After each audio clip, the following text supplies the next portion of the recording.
simulcasting you guys on my YouTube channel and Joseph's YouTube channel. Mine is at Kristen Brown. And Mojo, what's yours? Mojo at At Mojo Mo Mac, Mojoemac. That's right. at Mojo So we Mac. are now, yeah, we're now multicasting. We are on StreamYard, and that's broadcasting to Facebook, LinkedIn, and YouTube. And we're also Oh, live on Wisdom. So we're like four streaming. this is Right so on. fun. So much fun. Yeah. I want to say It hi didn't to take Ryan any work and Michael whatsoever to get J. us done. All Yeah, right. yeah, no, none whatsoever. We've only been at this since 12. That's right. We Before he have did it. 30 seconds to cover the release of your new book, and then we're off again. No, Yeah. just kidding. All right. So to launch this properly, I am Joseph Mojo McCarthy. I'm here with international best-selling author Kristen Brown, who released her book just recently on Amazon on the 11th, The Recovering People Pleaser, A Spiritual Guide to Reclaim Your True Worth, which is fantastic. And Kristen, thank you so much for being here.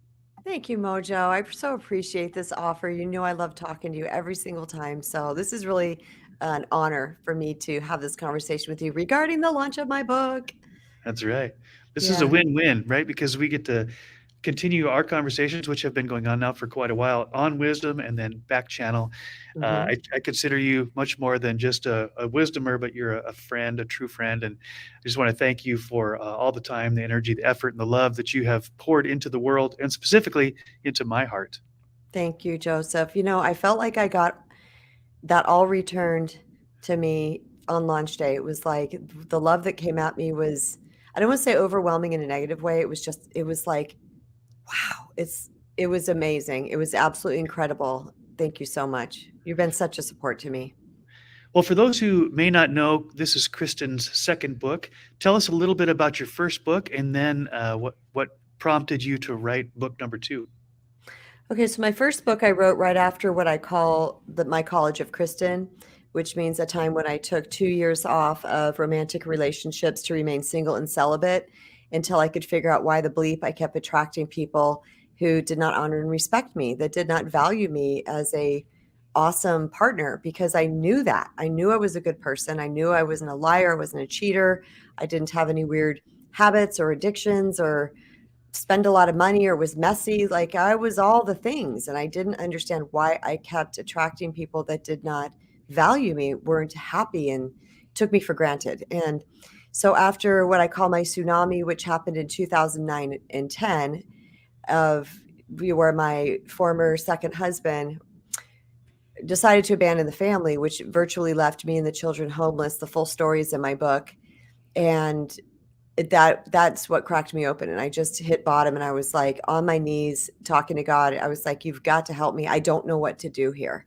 I really don't know what's happening. And I didn't, and I was so innocent. And that's something that I stress a lot in this book, Mojo, is that the current book is that we're really innocent. We don't really know what's going on. We're just these teeny tiny baby humans trying to make it through life and figure stuff out.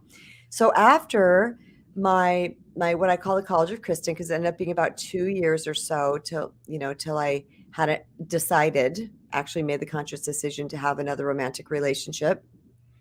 I was on fire to share with the world what I had learned, because I realized something had incredibly shifted inside of me. And I remember the day that actually happened, when I didn't respond or react the way I typically would have on my autopilot with a certain situation. And it literally stopped me. And I said, oh my gosh, what's changed? Something has changed inside of me. And that's when I realized that, wow, I had healed my worthiness. Like I no longer felt any sort of desperation or neediness.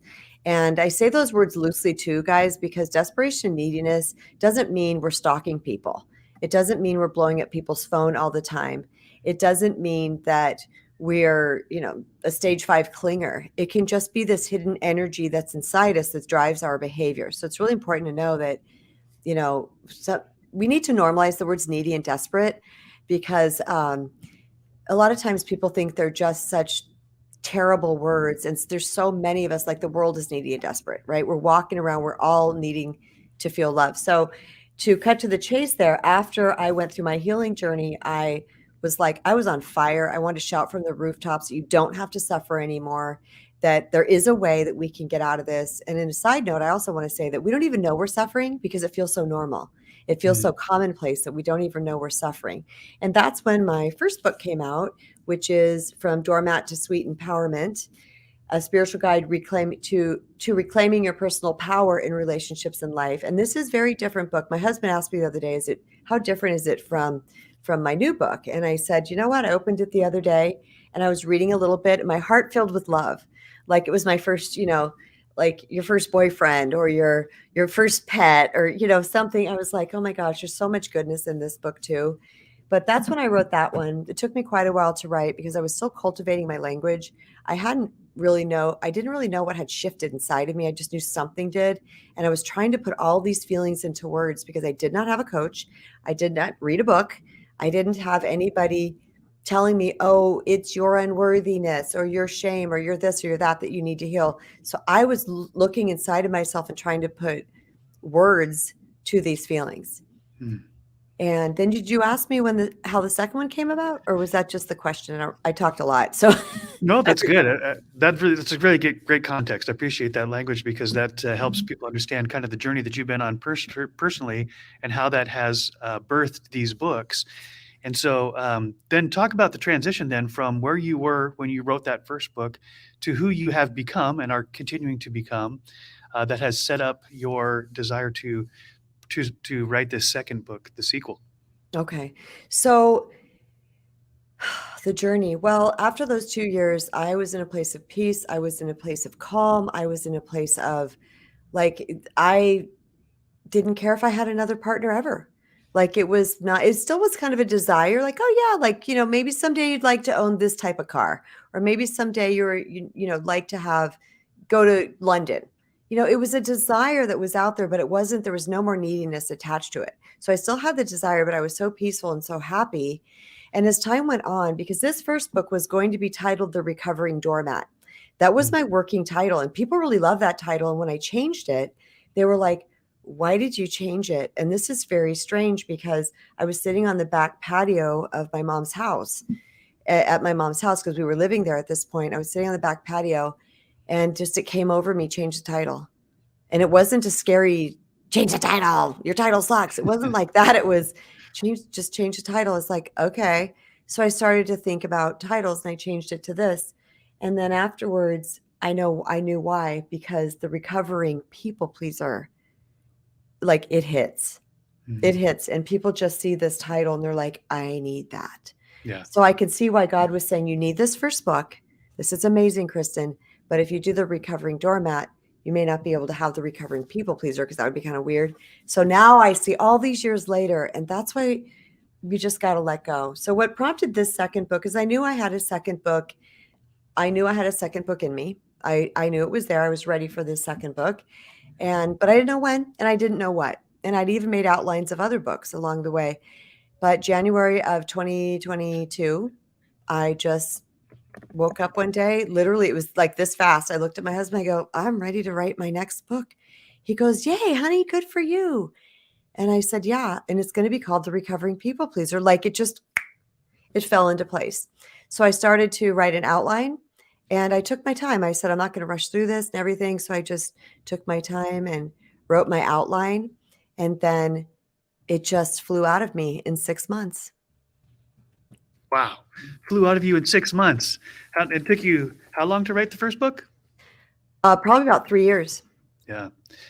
Yeah. That's really, I think that's a sign, as you have said in your own words, of not it coming from you as much as it's coming through you. And I know that that's a really interesting dynamic because it's a combination. It is your experience. It's your understanding.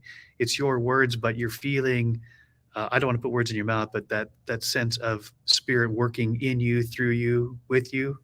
Yes? Well, Joseph, you know me well enough now from the Wisdom app that you do know that's exactly what happened. And no, you're not putting words in my mouth because you know me pretty well. But yeah, this was just a flowing thing. In fact, I talk about this a lot. I've said this many times, that there was one chapter that I had my headline. I'm like, okay, I wrote the chapter title, which I always did on the top of the page. And I'm typing away, typing, flow, stream. And then about 4 or 5 pages of typewriting in, I said, what the heck is this? And I started reading it. I was like, dang it, this is not the, you know what, Mojo? Daryl gave me a short Oh, URL. Let me tell yeah, it to you great. real quick. Can you type it in? Sorry, you Yeah, guys. Everybody hold certainly. on. Yeah, hold quick. HTTPS colon. https:// Yep. Go go dot dot HT ht /book. / book. Yeah. That's https:// go.ht/book. Yeah. So anybody's looking for that, our Right. dear friend Daryl here on the Wisdom app gave me that really easy URL. Joseph was typing in the URL here, and which was so sweet of you. And I want to say hello to all my YouTube buddies because they're so loyal and amazing and just beautiful, beautiful women that come together over there. And guys too. I don't want to just say that. Right now it's my girls in here, but there's lots of gentlemen. So And I'm one of those, just so everybody knows. yeah. Joseph and I bonded over the topic of worthiness, by the way, you guys. We're just, Yes, we let's did. say that it was about a year ago. So I just started writing this book, and this whole other chapter came out of me. And I backed up from the screen. I go, what am I writing? I was a little flustered. I was a little like, "Pah." And I looked at it and I went, oh, this is another chapter. This is a completely different chapter. And so I was open to that because it made sense. And I put that chapter in my book and just plopped it in the order, by the way, you guys. I put this, everything in here is in the order that I wrote it.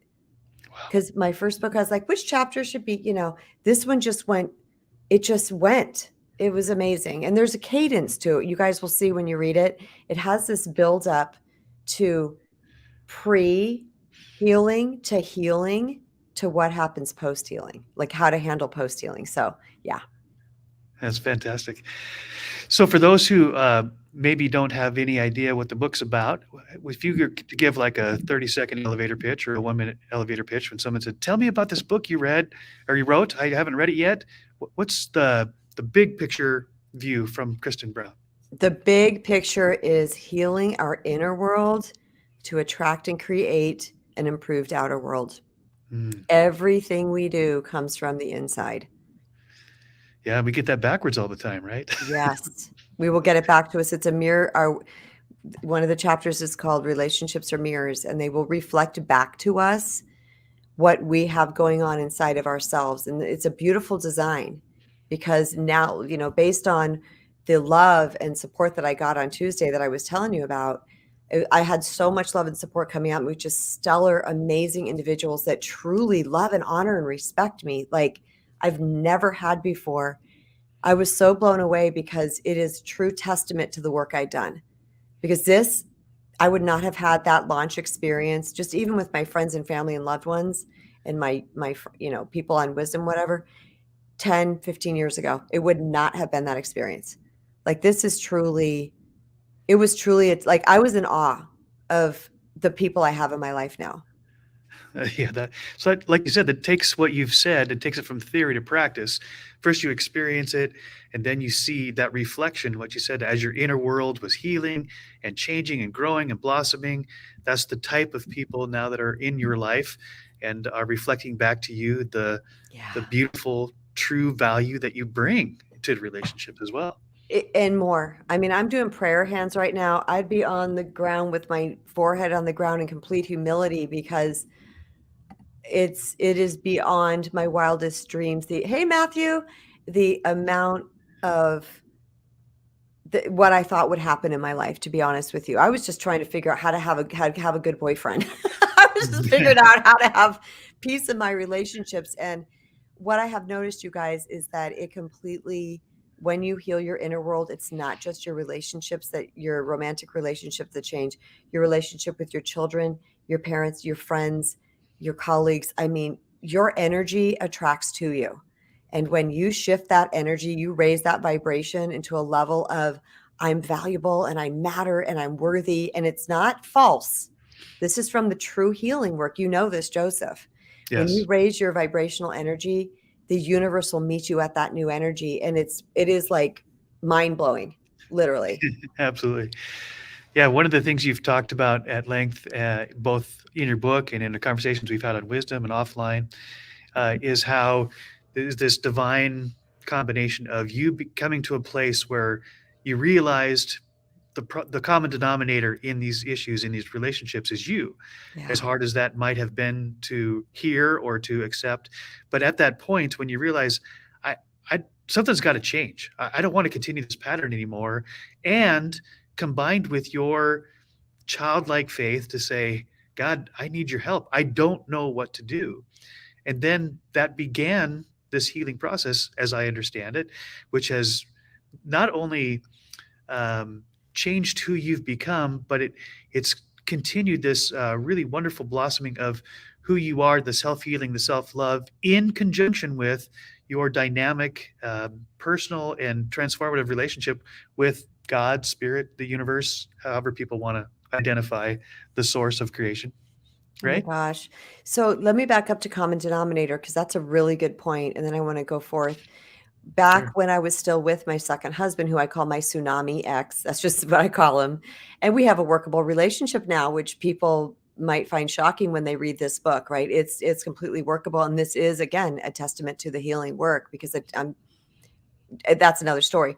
But at some point in one of our last arguments, he had said to me, because of course I was trying to talk to him about all these crappy behaviors that were not healthy for a relationship, and he wanted to turn it around on me. And he very scornfully said to me, "You're going to have 2 divorces now. You're the common denominator."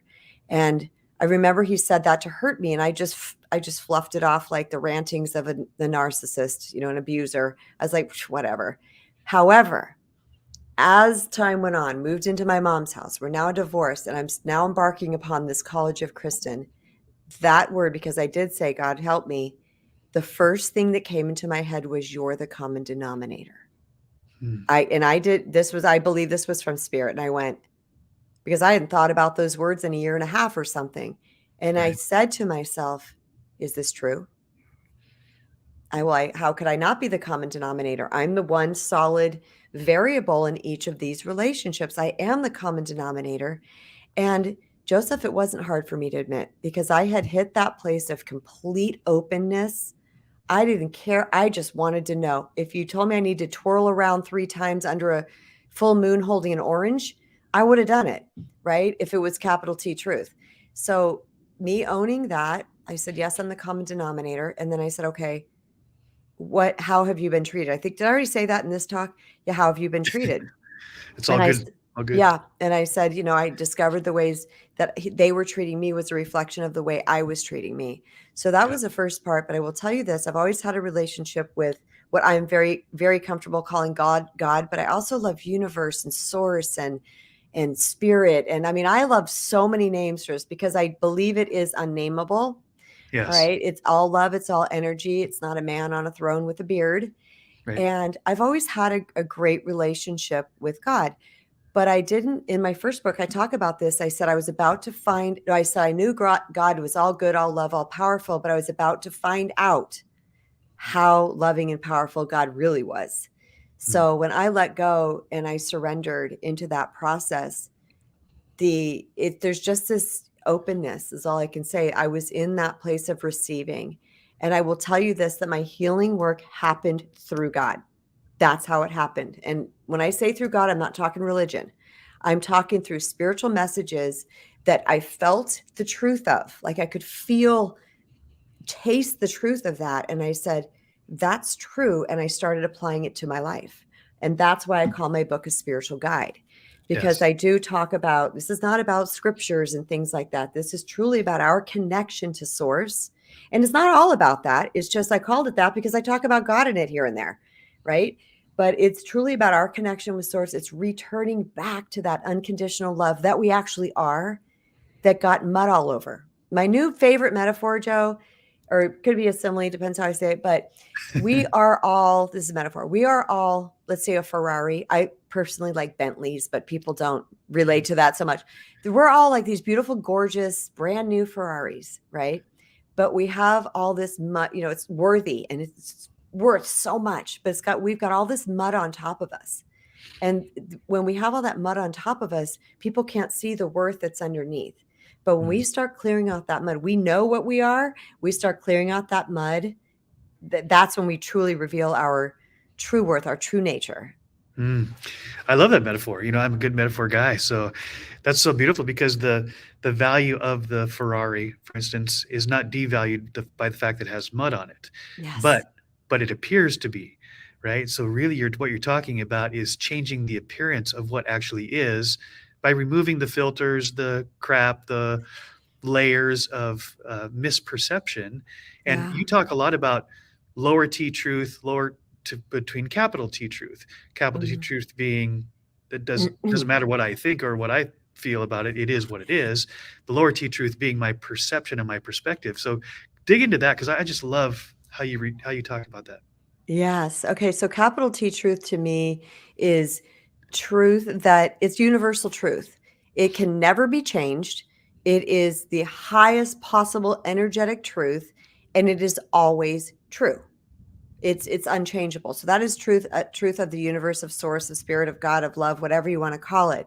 Lower T truth, when people say, well, that's my truth. What that means is that's your opinion, that's your thought, that is your truth in this moment. But your truth, my truth has changed many, many times over the years as I've Right. gotten new perceptions and I've taken in new information, I've grown and shifted.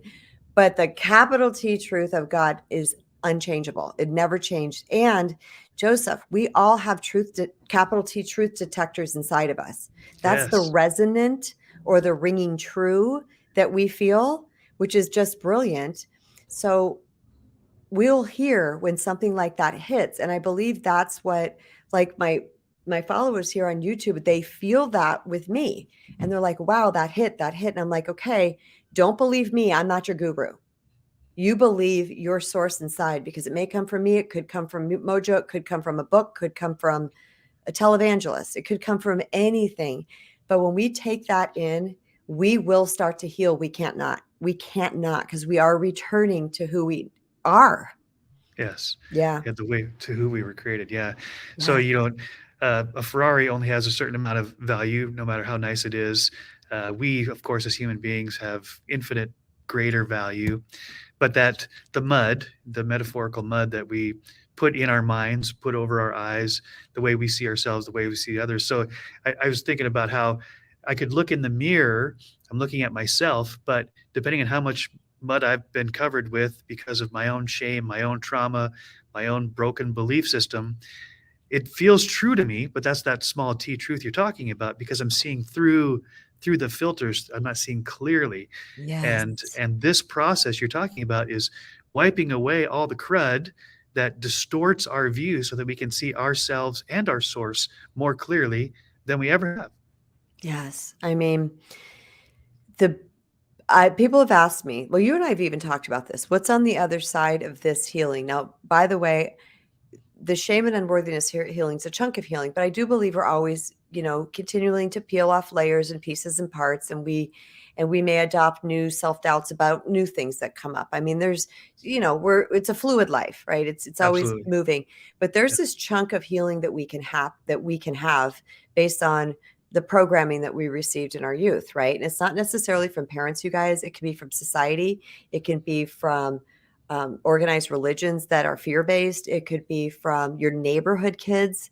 It could be, telling you something, making fun of your flat chest or your big feet or your, whatever it could be about you that they're making fun of. It can come from us from a lot of places, and that programming takes root. And that's what we start to believe that we're not enough or we're too much. And we start to really dim our light, and then we try to morph into something. Let's say all of a sudden we're walking along one day and somebody thinks we're funny. We're like, okay, I got attention, a hit of approval because I was funny. So now I'm going to don the mask of funny girl so that I can get more of that approval. And then we're this fractured version of ourselves wearing all these different masks, trying to get the love, approval, and acceptance.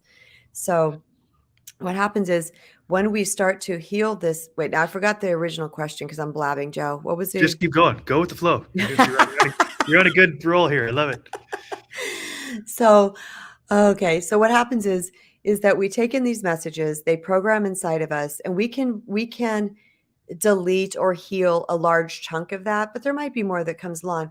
But what happens on the other side of this is what we've tried so many times for talking to people who have gone through this type of work on wisdom, Joseph and I have, of what it feels like. And you can help me with this, Joseph. The best we've come up with is freedom. There's freedom because you Yeah. just stop obsessing about everybody. You stop obsessing what people think. You, not that I don't care still what people think, but it's not an obsession. It doesn't run my life. So there's freedom and there's peace. There's a lot Yes. of peace with this healing as well. Yeah. So that's what I was going to say, is that on the other side of this, it's undescribable, because people might be like, I don't even know what that is. I don't even know what that feels like. Just know, if you feel like you're suffering and you're in pain, you've got some things to clean up in your inner world, and it will absolutely change your life. Yeah, another thing I love about that metaphor from my own experience as well is about the mud on the Ferrari, is that oftentimes I found in my own experience, and I've heard you talk about this as well, that when there is the shame and the trauma and the pain, rather than approach it and discover what's going on and heal, go towards the healing, I found I would hide it, right? I would keep it quiet. I didn't want anybody to know. That might have been a fear of judgment, or it might have been misunderstanding about what's going on, or taking on the blame, whatever those reasons are, which psychology and therapy has been very helpful, as well as spiritual healing myself.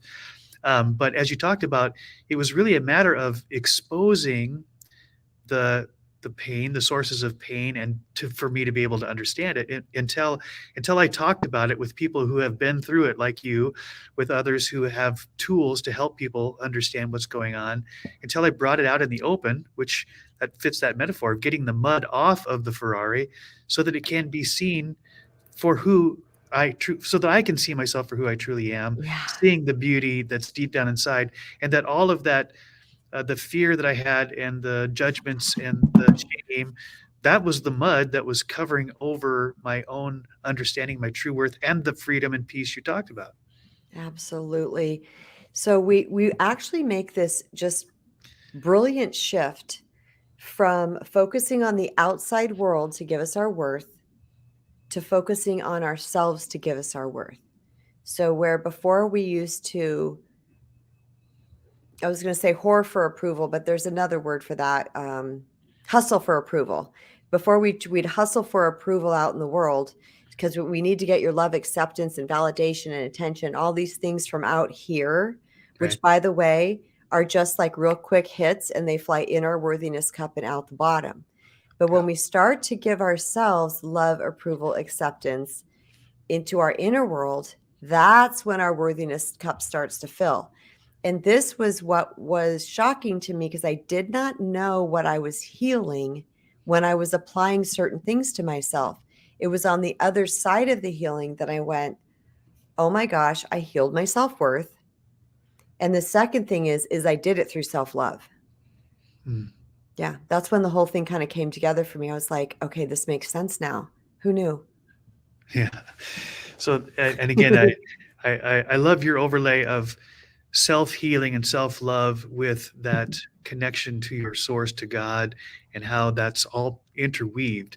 And I hear people, I'm tuned into these conversations often, and I hear people separate the two. And I think, for me anyway, my interpretation, my experience has been, when it's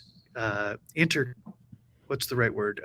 Interdependent, this interdependence on God, right? On our source of the capital T truth, so that it's not complete utter dependence where I don't have any say, I don't have any will, but it's also not all me, where I have separated myself from the God who loves me and has created me to be this invaluable Ferrari, to use the metaphor.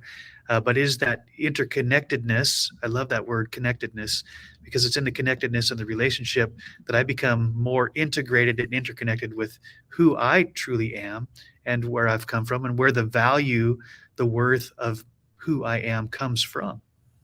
Yes, yes. And you always say, whose I am.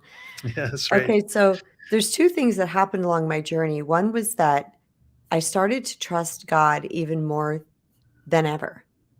So where I was functioning through life a large part of the time, not connecting in, knew God was there, knew the energy, whatever, all the things, trusted my intuition as it was coming up. I didn't lean in like I do now. Yeah. But having gone through that experience, it taught me something so important. It taught me that God's with me all the time. It's 24/7, 365. 24/7, 365. This is not sometimes. God's not off nights and weekends. And Right. I can connect all the time. So that was one thing that came from this in a big way, is that I know now that anything I process through my higher self, which is my connection to source, it always leads me more easily than if I'm trying to do it myself. But this is where co-creation comes in, right? Which I think you're calling the interdependence, Yes. is we get to co-create with God, okay? Because the wants, the desires, those type of things are of the human, because our God self has no wants and desires. So as a human, we, as a spirit that comes into an earth suit, into a human body, we have this mind now, and we have personalities, we have DNA, we have all these things that we did not have before coming here, which is going to make us have desires. Well, when we have these type of desires, and we have God that can help us with these desires, when we meld the two and truly trust the source of God to guide us through, those desires can't help but come. And I don't want to give away too much about this book, but I talked about how it leads up to where you were, then through the healing, and then where you're going. Yeah. Let's just say this. What I just talked about is in the last chapter, because this is where we truly go, okay, now I know my worth, and this is what I want to experience. That's when we call that to us. Mm. No one's All right. exempt. No one's exempt. That's so true. And I love the word that you used in your title, recovering, so that it just reinforces the fact that it's not a one and done. It's not an arrival. It is a process of becoming. That's the recovering process. For those who are just tuning in, we're about 30 minutes into this interview, and I'm talking with international best-selling author, Kristen Brown. #1 best-selling Number, author. you're number one. You're number one. I'm still like, Woohoo! what? How awesome is Yeah. that? Who released her second book here on Amazon on April 11th. And for those that have not tuned in or don't know already, it's called The Recovering People Pleaser, a spiritual guide to reclaim your true worth. I love all of those words and how they've worked together to help people understand what the book is about. I would like, because I was sort of involved in the process, back in July, you're in the middle of your book, or towards the end actually, and I get this interesting text, 911, help, send out the prayer team, because the book has disappeared. So tell people what happened back on that fateful and miraculous night in July. Oh my gosh, this is amazing. So I was working at my computer, actually the same one I'm sitting at right here, and I always just saved my book, Word document to my desktop. Never had a problem, never had an issue, nothing, and I'm not super techie. And I don't know if I went away and came back, but I went to open it, and it had something at the time like 174 pages, and it said 112 pages. And I was like, what? And so I opened it. I was like scrolling through. I'm like, it's really just 112 pages. I'm like, wait a minute. Okay. Is this another thing I had saved? What is this? Blah, blah, blah. As I searched my desktop, everything throughout, my husband came in, he was looking at stuff, and I'm just like, it's gone, it's gone, it's gone, it's gone. And I left the room, and I went downstairs, and I was absolutely panicking. And I was like, Of I course. cannot believe this. I have put so much, and I sent a 911 out to Joseph and our other friend, D. Grant Smith. I was like, oh my God, brothers, you gotta come together and throw some energy my way, because I lost my book. Something's gone. Anyway, long story short, when I started to return back upstairs, as I was walking up the stairs, first I was saying, it's going to be there. It's going to be there. It'll be there. It'll be there. But then I also said, but if it's not, I'm not rewriting it. And I absolutely, in my essence, my energy, I let go.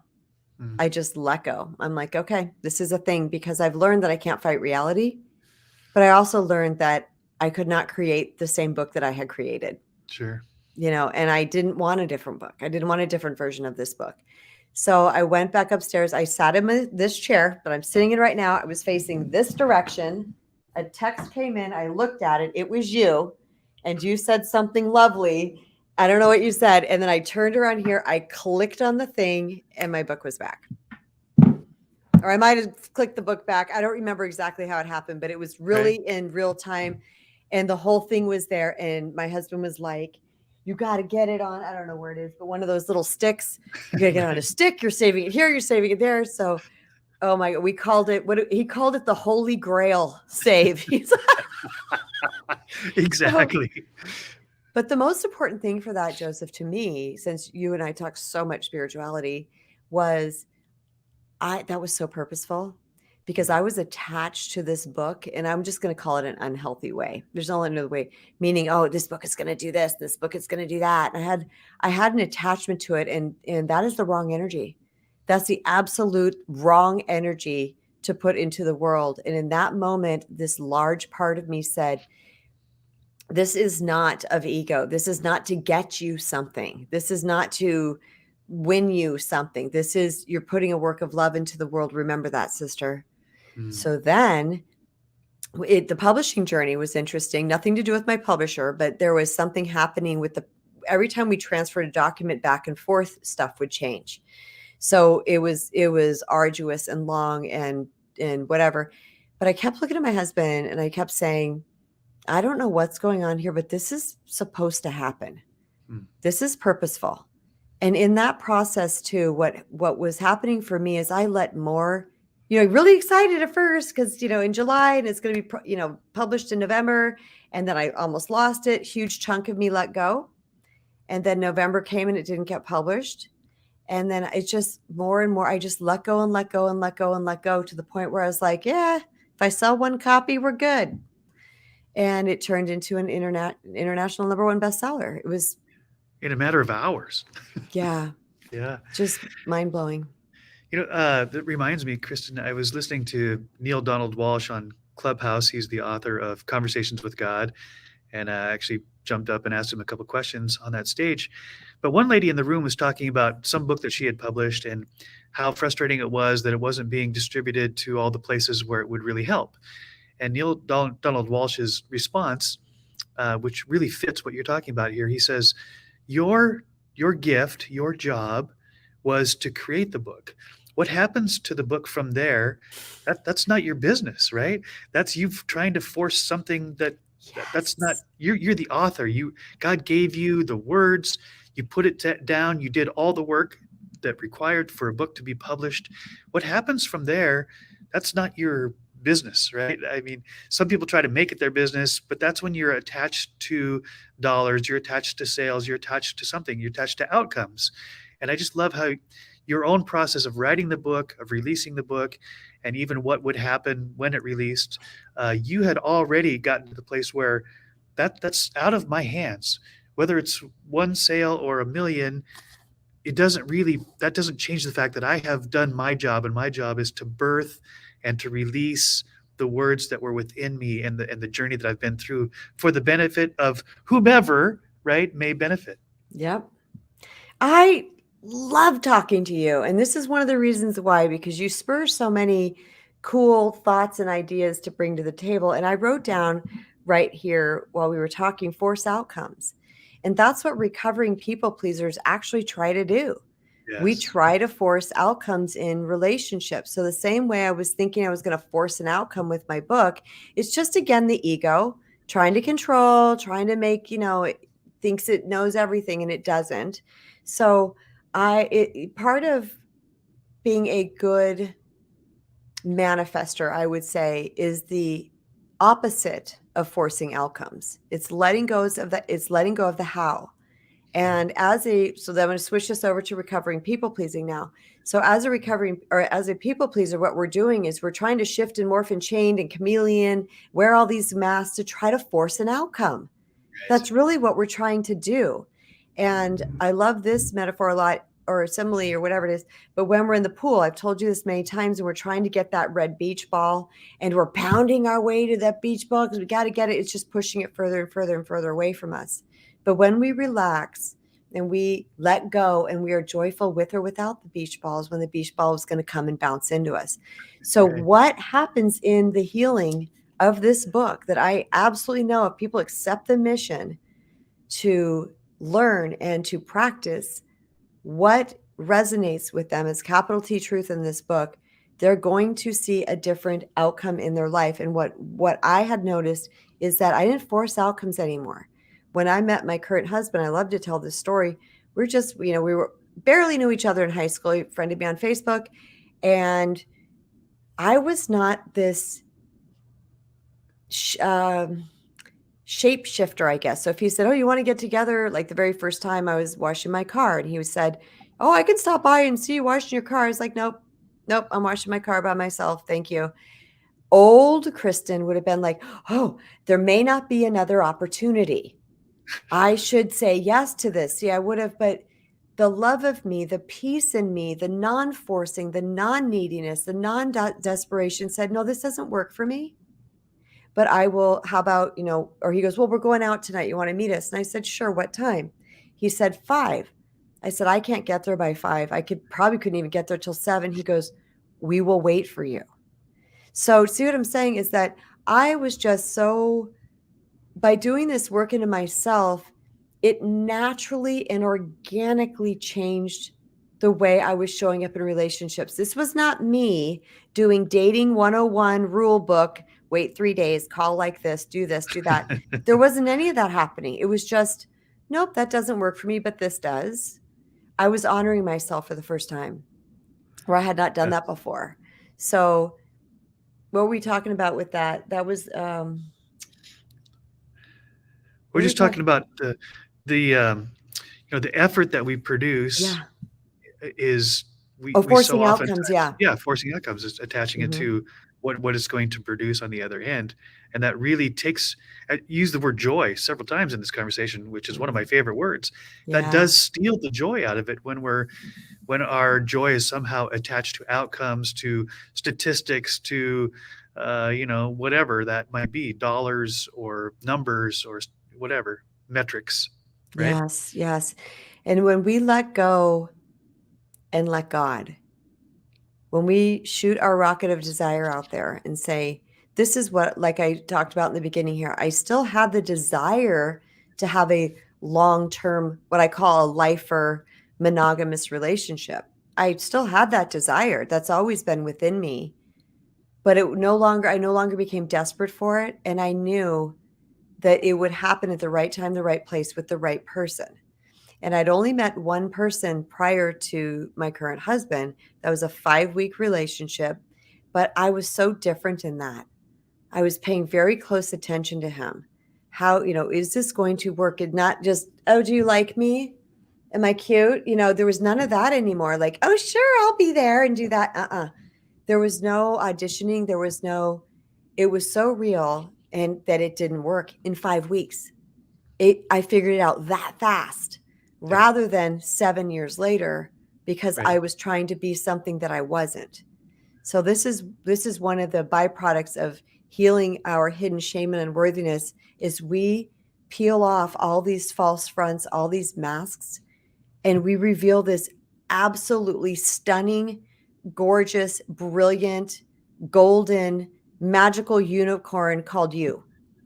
That's what comes out. And then that is what will draw to you your ideal partner because you're not going to be afraid to be who you are. Wow. Yeah, boy, that resonates so deep inside of me. When I was going through my own healing process, one of the things that my counselor told me was, after many sessions, was that, Joe, you, as a kid, your superpower was this ability to adapt. Any situation, no matter how much pressure it got, how difficult it was, Yeah. you would morph and adapt. And she said, and that was a very helpful in your survival, in your mental health, in your ability to thrive in spite of difficult circumstances.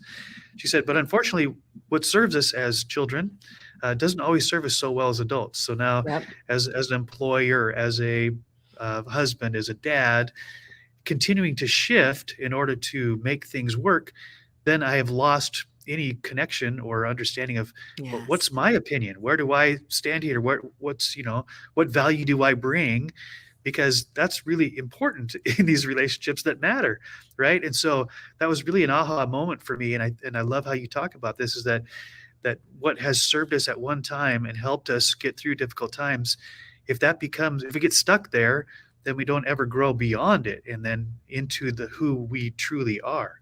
Yeah.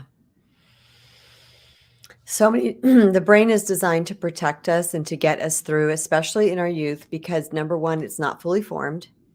And we are small and powerless to the adults and elders around us. So the brain's going to do what it has to do to get us through so that we can survive. But yet that does become our autopilot because we've practiced it for so long that our thoughts are grooved neurologically into that thought process. So Yeah. no one's wrong. Nobody's bad. No one's flawed or broken because their brain wired a certain something in based on their environment. But yet, as grown adults, we have to say, is this working for me? Is this working for me? Is this harming or is this helping? And that's why taking radical responsibility for our life is so important. Because when I said, am I the common denominator? That was taking radical responsibility. I raised my hand high and I raised it proud. Yeah. I am the common denominator. I need to figure out why I keep repeating this pattern or whatever else thing that came along my way that I had to own. And all along the journey, I did own things because somewhere way in the beginning of going into my College of KRISTEN, somewhere in there, I was so bitter when it came to men. And I was so angry. And I was like, anybody I passed on the street, I was inside my head, I was like, about that guy. Wonder what kind of jerk you are. I saw a little boy kid once, which, by the way, you guys, I absolutely love men, honor men. I grew up with men. I have 4 brothers. I had a neighborhood full of boys. I'm very tomboyish. So this was very unusual for me. But I recognized it. And I said, some little kid walked by one day and I was like, yeah, what are you going to grow up to be? Probably cheat on your wife. And I was like, KRISTEN, that's a 4-year-old. I mean, and I stopped myself, and this is taking that radical responsibility. I said, something's not right. Something's not right. You're not thinking like you think. You're angry, you're bitter. And I recognized it because our emotions are going to be guideposts and signposts to tell us where we need to go in life. Are things working? Are things not working? Do I have pain? Do I not have pain? I mean, talk emotional pain, right? Sure. What is happening inside of me? But I'll tell you what I did with those thoughts. It was probably later that afternoon when I had those thoughts. I'm driving in my car. I remember driving through the parking lot, leaving the salon I was working at. And I said, God, please show me good men. Please show me good men because I'm only seeing darkness right now. And it was the very next day. I'm just going to tell a story because it's so beautiful. Yeah. I had this husband and wife couple come into the salon. She's had rheumatoid arthritis and she was in a little motorized cart. And they don't go very fast. And he just walked slow next to her, smiling. It's this adorable little Jewish couple. And they became my clients long term. But the way he treated her like she was gold. And she just giggle. And they're an older couple. And he'd say something like, my love, would you like that, can I? Because at some point I'm like, is this for real? Because is he putting on in front of me? But the way she giggled, she wasn't like, ugh, like he's just trying to kiss my butt, right? She was like, hee. Every time he said something like that, I was like, this is real. And then I had a father come in. It was a client of mine who brought in his autistic son. And he's very high functioning young man. But the way he talks about his wife, who had been my client for a long time, and his son and the devotion. And then I was thinking about my brothers, who are all 3 of them that were still alive, which is the most amazing fathers and husbands. And I was like, okay, God, I was like, got you. Just because this one person did something bad doesn't mean the whole lot is tainted. Right. And that was it. But I did this, Joseph, because I was aware. Yeah. I was aware. And that's where, we got to be aware. Well, something really beautiful about what you just described here, and that is paying attention, right? The awareness is a matter of what am I paying attention to? But then that humility in you that said, God, show me, because maybe I'm not seeing what's actually there. And I think that's such a beautiful combination of seeing what you didn't see before, but also asking for new eyes, new filters, right? Take away those filters that are changing my perception of the reality. Yes. One of the mantras of my graduate program was that you create the world that you pay attention to. And we've heard it said many times, what you appreciate appreciates. And so that conscious awareness of changing your attention, looking for the good, right? Is there proof that things maybe are different than what I've always believed to be true, or the patterns that I'm repeating? Asking for divine help to reveal that, to open your eyes to that. I just think that that is a simple and yet powerful opportunity, invitation for transformation. Absolutely. It starts with that. It starts with that. We have to look within because what we're always doing is pointing the finger outward. And I talk about this in my book. Had I stood before a judge and jury and I said, this one physically abused me, this one cheated on me and physically abused me, and I listed that there's no jury in the world that would not consider them guilty. What they did was wrong. It's morally wrong. It's not right. Yet, for me to continue to focus on what they did was harming me because Right. I was victimizing myself. I was pity partying, and I'm not saying that we're not victims and that people shouldn't have consequences. I'm not saying any of that stuff. I'm saying when I focused on their bad, I couldn't heal because Yeah. all my energy, because we're energy, my energy was going at pointing at them, pointing at them, pointing at them. When I turned that energy towards healing me, healing me, healing me, that's when I rose. But I had to make that shift from what I was seeing. And I call that was my choice of victimhood or victory, where I was Yes. literally looking at this and going, and believe me, the ego is cunning. It feels really good to point the finger and talk bad about the person that did you wrong. Yeah. There's some sort of satisfaction that happens inside initially, but the second feeling that happens afterwards doesn't feel good. And I was like, all right, yeah, I could sit here all day long and point at the bads and get my ego stroked and have everybody join with me. But guess what also happens? What happens when you have someone that's stuck in their same story forever and ever and ever? It gets old It because does. we know as humans, as spirit, we know like this person's not moving on. Right. Yeah. So I also knew how long can I stay stuck in this? But there was something that was the most important thing of all, and that was I'm nobody's victim. I'm no one's victim. I'm going to claim victory. These person, I'm going to watch me. This is like this fierceness that came. Watch me. It's going to be better than you guys even thought. Like you thought you got me down. No, I'm just getting started. That's right. And it I didn't. love It it. went up from there. Yeah. Yeah. I've heard it taught that the one of the most important journeys that any of us go through is from victimhood to radical responsibility. And radical responsibility is a word that you've used. And in this one particular teaching, they broke the word responsibility into two pieces. Response ability, my ability to respond, right? Oh yeah.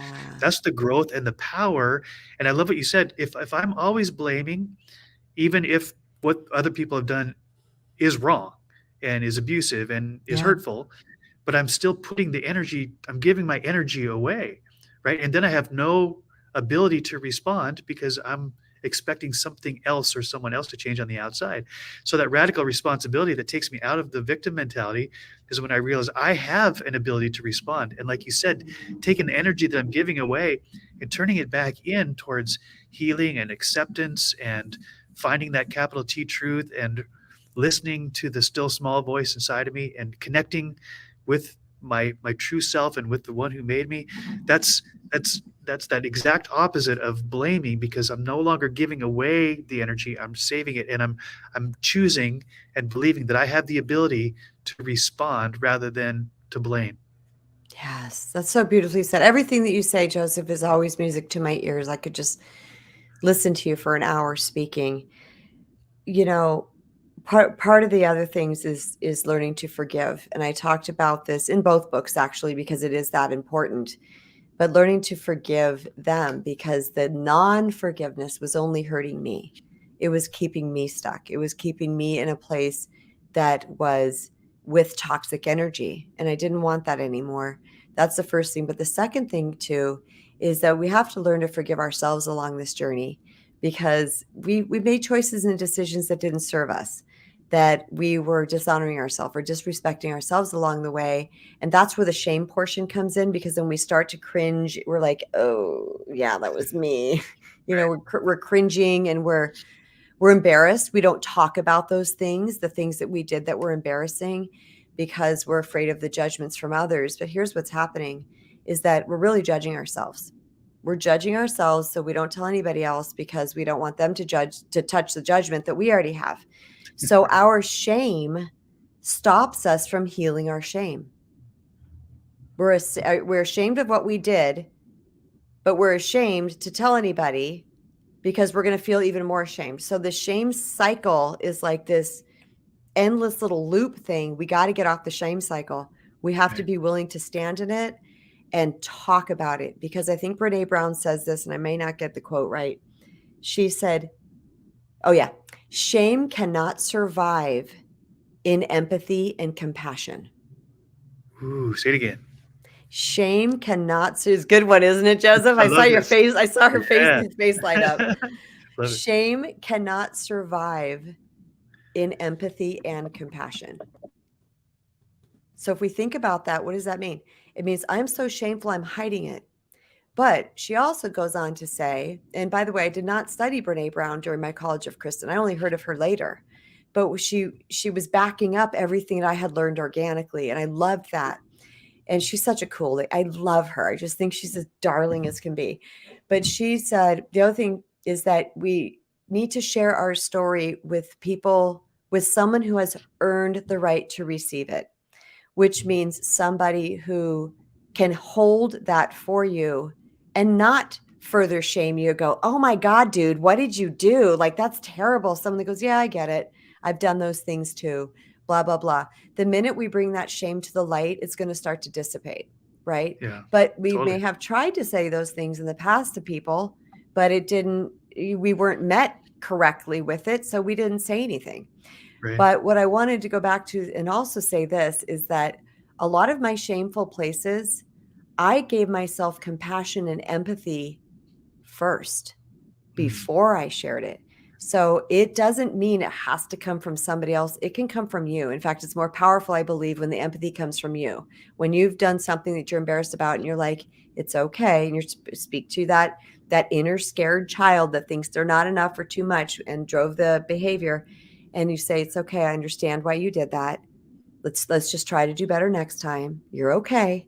Everything's okay. When I started to do that for myself, that's when I really started to shift, because I started to talk to inner me, the me that was wounded, like it was a separate piece of me, even though it's not. And I looked at it as a small child or a weak adult or a pet, something that I needed to protect fiercely. And I started to treat, luckily I have children, so I knew I could transfer that feeling of protectiveness and love from my children to me, to inner me. And Yes. that's when my foundation completely started to change. It just started to shift, and my lens looked different. I call it taking a squeegee. It was like someone took a squeegee off my muddy windshield. So all of a sudden, everything looked different to me. Yeah. Yeah, so true. Some of us can get by with a squeegee on our windshield, and some of us need the full-on power washer going through the big machine. But at the end, what you talk about is it's not a comparison or contrast. I don't have more worthiness or less worthiness than somebody else, more shame or less shame. As soon as I get into the comparison trap, then I'm giving away my responsibility rather than taking it in. Yeah. And so, yes, we're down to 1 minute. So I just want to repeat one more time that this week on April 11th, 2023, Kristen Brown released her second book, and it became an international #1 bestseller on Amazon. It is titled The Recovering People Pleaser, a spiritual guide to reclaim your true worth. And it attract is the love you deserve. Attract the love you deserve. How did I leave that off? Because it wasn't showing on Amazon. It's not And on Amazon for some reason. Yeah. Okay. And that can be found at the URL here, https://go.ht/book. And I know these conversations will continue, but thank you, Kristen, for sharing your wisdom, your truth, your brilliance with me and with the world. And congratulations. Thank you, Mojo. And I so appreciate that you were willing to have this conversation with me. I appreciate you so much. We just lost Kristen. You're welcome to come back in if you want to if you want to finish that off, Kristen. It has been a pleasure, not just this conversation, but getting to know you both on Wisdom app and behind the scenes, and knowing that this is not just a book about a theory or something that you've read or learned, but it's something that you've lived, which makes it extremely powerful. Because, as you say, even in the opening preface of your book, this is about sharing your heart, and it really comes across that way. It's powerful. It is transformative, and even for those who may or may not see themselves as recovering people pleaser. It's such good information to understand because there's so many of us out there, and it'll help give empathy and compassion to those who need it. I mean, to tie in what Brene Brown was saying, if shame cannot survive in empathy and compassion, then we have the opportunity to be the empathy and compassion for others who are dealing with that, and we can help them heal as well. You know, I have this quote in the book, and I say, shame and unworthiness are the true plagues on the planet. I wanted to say it as one thing, shame and unworthiness. But my editor, who's a grammar Nazi, was like, no, you're saying two things. So she said the true plagues. I want to say the true plague. Like it's one thing.